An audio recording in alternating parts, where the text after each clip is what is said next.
বিসমিল্লাহির রহমানির রহিম।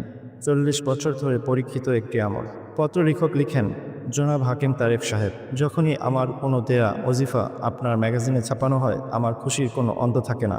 আর আজকে আমি আমার একজন পরিচিত মানুষের একটি ওজিফা আপনাদের সাথে শেয়ার করতে চাচ্ছি। কারণ আবকারি ম্যাগাজিনে বলা আর সকলের কাছে পৌঁছে যাওয়া সমান কথা। আর যেখানে সকলের কাছে পৌঁছে যাবে, তো সেটা আমার জন্য সদকায়ে জারিয়া হবে।